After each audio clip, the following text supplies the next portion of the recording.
Assalamualaikum warahmatullahi wabarakatuh. Kembali lagi di kelas manajemen konflik, program studi administrasi pemerintahan bersama saya Jovanska Kisti. Dan hari ini kita akan membahas terkait dengan konflik sosial yang menciptakan integritas sosial. Nah, sebenarnya apa sih itu konflik sosial? Nah, konflik sosial adalah salah satu bentuk interaksi sosial antara satu pihak dengan pihak lain di dalam masyarakat yang ditandai dengan adanya sikap saling mengancam, menekan, hingga menghancurkan.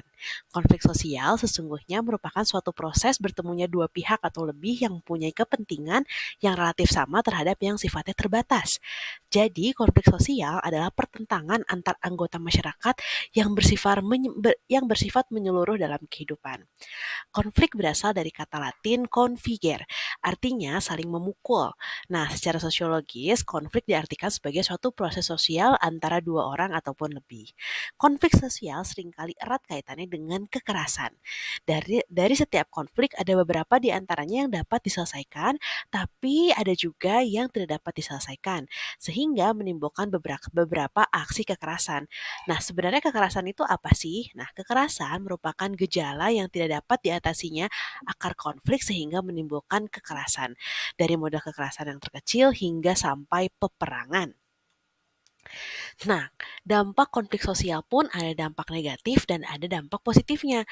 Yang pertama dari dampak negatif adalah bisa menimbulkan perpecahan, melumpuhkan roda perekonomian, meningkatkan keresahan masyarakat, menyebabkan kerusakan sarana dan prasarana umum, menghancurkan harta benda dan menyebabkan jatuhnya korban jiwa, juga merusak struktur sosial.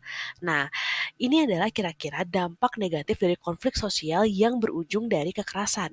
Biasanya, konflik sosial yang berujung kekerasan bisa dilihat dari timbulnya perang. Dalam hal ini kita bisa mengambil contoh adalah ketika Israel dan Palestina saat ini berperang. Nah, ini menimbulkan konflik sosial yang menimbulkan perpecahan seperti akhirnya membagi dua belah pihak menjadi pihak yang menyerang dan pihak yang diserang. Kemudian yang pasti roda perekonomian yang runtuh juga meningkatkan keresahan masyarakat. Pastinya ya, karena kan namanya perang, pasti masyarakat di sana tidak kondusif untuk menjalani kehidupan sehari-hari. Juga menyebabkan kerusakan sarana dan prasarana umum. Menghancurkan harta benda dan menyebabkan jatuhnya korban jiwa. Juga merusak struktur sosial. Tapi, apakah ada dampak positif dari konflik sosial? Tentunya ada ketika kita melihat sesuatu dari berbagai perspektif. Nah, dampak positifnya adalah yang pertama memunculkan norma yang baru. Artinya dari sebuah peperangan misalnya ada terbentuk norma-norma baru dalam masyarakat, meningkatkan solidaritas kelompok. Biasanya yang makin diserang makin kompak untuk mempertahankan kedaulatan mereka ataupun justru yang menyerang juga makin kompak untuk mendapatkan apa yang mereka inginkan. Meningkatkan kekuatan pribadi untuk menghadapi berbagai situasi konflik, juga mendorong kesadaran kelompok yang berkonflik untuk melakukan kompromi. Nah, yang keempat ini adalah yang diharapkan dari setiap konflik sosial, yaitu adalah adanya inisiatif untuk menyelesaikan konflik sehingga dilakukanlah sebuah kompromi. Seperti itu. Nah, ada beberapa proses penyelesaian konflik. Yang pertama adalah koersi atau coercion, yaitu bentuk akomodasi melalui paksaan fisik atau psikologis. Yang kedua adalah kompromi atau compromise, yaitu pihak-pihak yang terlibat dalam konflik saling mengurangi tuntutan untuk mencapai suatu penyelesaian. Yang ketiga adalah arbitrase atau arbitration, yaitu cara untuk mencapai sebuah kompromi melalui pihak ketiga, majelis arbitrase yang bersifat formal dengan pihak-pihak yang bertikai yang tidak mampu menyelesaikan masalahnya sendiri. Yang keempat adalah mediasi atau mediation, yaitu akomodasi melibatkan pihak ketiga yang bersifat netral dan tidak berwenang mengambil putusan masalah. Yang kelima adalah negosiasi atau negotiation, yaitu proses komunikasi dua atau lebih pihak yang berkonflik untuk menyelesaikan permasalahan dengan mencapai penyelesaian yang diterima semua pihak. Yang keenam adalah konsiliasi atau conciliation, yaitu adalah usaha untuk mempertemukan pihak-pihak yang bertikai untuk mencapai suatu kesepakatan. Konsiliasi merupakan mediasi yang bersifat lebih formal.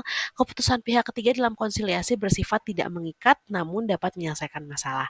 Yang ketujuh adalah rekonsiliasi atau reconciliation, yaitu adalah usaha menyelesaikan konflik pada masa lalu sekaligus memperbaharui hubungan ke arah perdamaian yang lebih harmonis.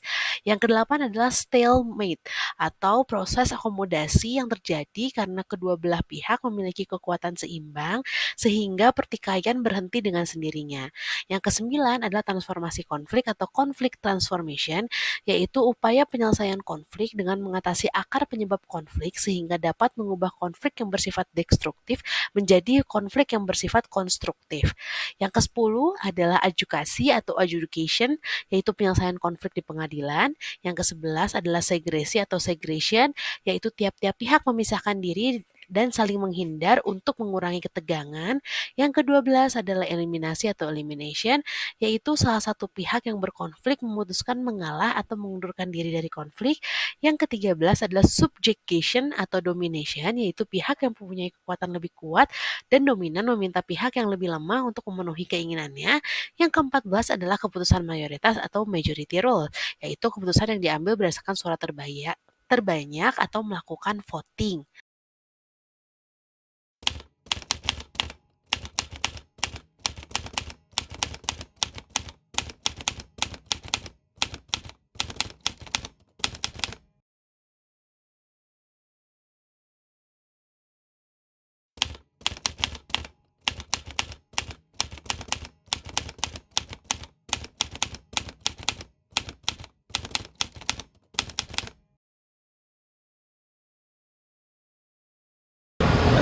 Kita akan rapatkan sejak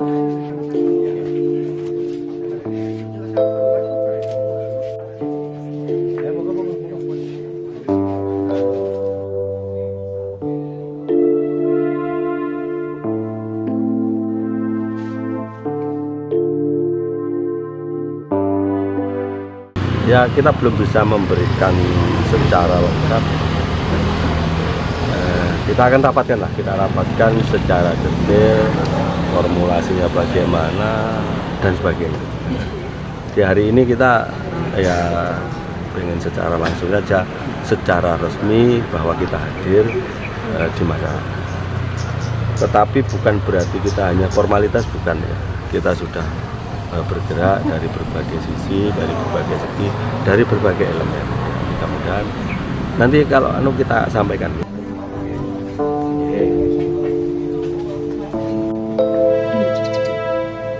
Lengkap nih dari komisi ya.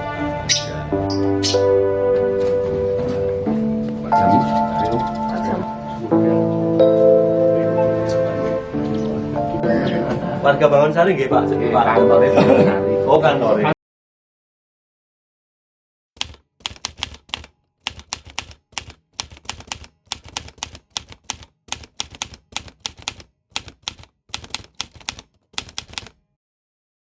Pada pokoknya adalah nota kesepahaman bersama.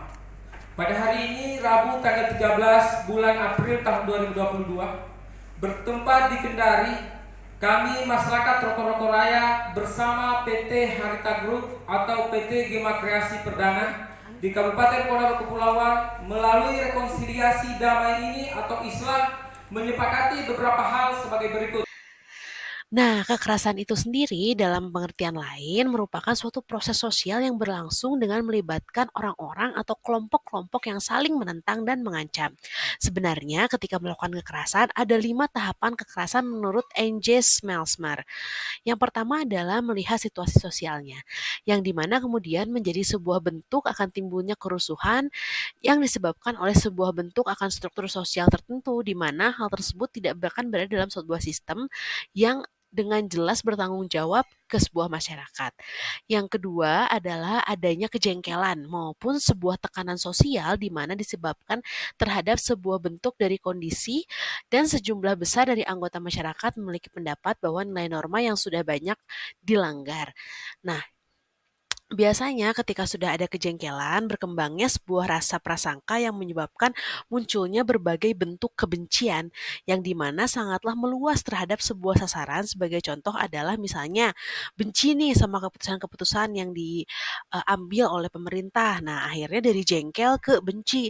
Sudah dari benci akhirnya menyebabkan mengumpulkan massa atau mobilisasi masyarakat sehingga masyarakat mau nih melakukan aksi kekerasan atau misalnya demo dengan menyulut disebut api amarah atau demo dengan merusak prasarana dan prasarana. Nah, akhirnya ada juga dari setelah itu ketika melihat banyaknya massa yang melakukan aksinya, akhirnya terbentuklah kontrol sosial di mana hal ini dilakukan oleh petugas. Nah, petugas sebagai yang punya wewenang melakukan kontrol sosial agar kekerasan tidak menyebar luas. Bentuk kekerasan sendiri dibagi menjadi tiga. Yang pertama adalah kekerasan langsung. Kekerasan langsung biasanya berupa kekerasan fisik. Disebut juga sebagai sebuah peristiwa atau event dari terjadinya kekerasan. Nah, kemudian ada kekerasan struktural, kekerasan yang melembaga. Disebut juga sebuah proses terjadinya kekerasan yang ada di dalam suatu struktur atau suatu organisasi atau suatu lembaga. Dan yang ketiga adalah kekerasan kultural. Kekerasan kultural merupakan suatu bentuk kekerasan permanen terwujudnya sikap perasaan lain-lain yang dianut dalam masyarakat. Artinya ada misalnya kekerasan turun-temurun.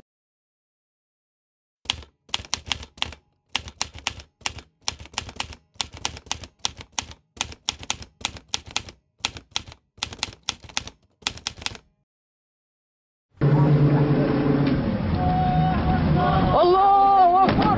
الموت لأمريكا، الموت لإسرائيل، اللعنة على اليهود، النصر والإسلام. الله أكبر. Kelompok Houthi diprediksi akan menggunakan rudal yang dipasok Iran untuk menghantam kapal-kapal perang Amerika Serikat dan koalisinya, termasuk kapal induk, jika perang pecah di Laut Merah. Pastikan apa yang mereka ancam dapat mereka lakukan. Houthi saat ini mengandalkan senjata-senjata buatan Iran, mulai dari drone hingga rudal anti kapal.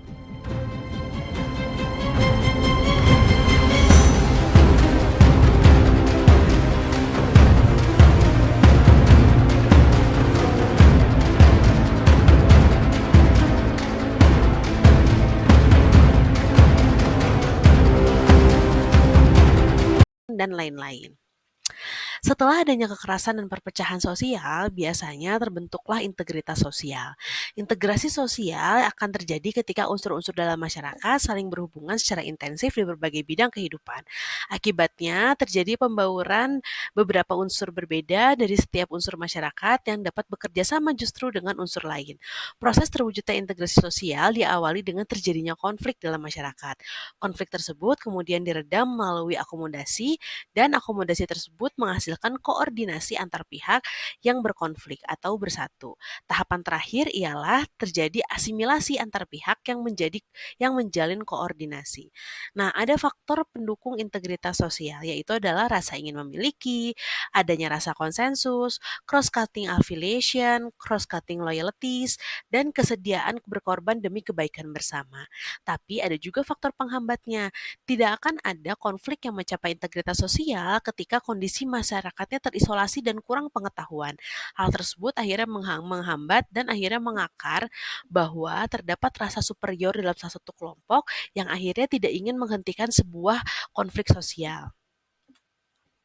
Konflik sosial dan integritas sosial akan melahirkan masyarakat multikultural.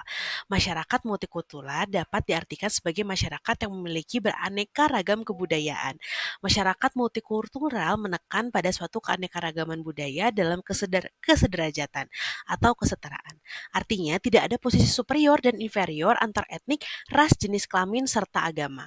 Hubungan sosial antar kelompok dalam masyarakat multikultural seringkali menghasilkan berbagai konsekuensi sosial yang dapat diamati dan dipelajari. Adapun konsekuensi tersebut sebagai berikut. Yang pertama, adanya asimilasi, adanya akulturasi interaksi, adanya integrasi, adanya konsolidasi, adanya mutual akulturasi hingga dominasi. Jadi, masyarakat multikultural tidak serta-merta langsung terbentuk dan langsung berdamai begitu saja, tetapi ada sebuah proses di dalam masyarakat untuk mencapai masyarakat multikultural. Salah satunya adalah bagaimana bisa berdampingan dengan hal-hal yang tidak sejalan dengan kita. Sampai sini dulu pembahasan terkait integritas sosial dan konflik sosial. Kita akan bertemu lagi di bahasan berikutnya. Assalamualaikum warahmatullahi wabarakatuh. Terima kasih dan sampai jumpa.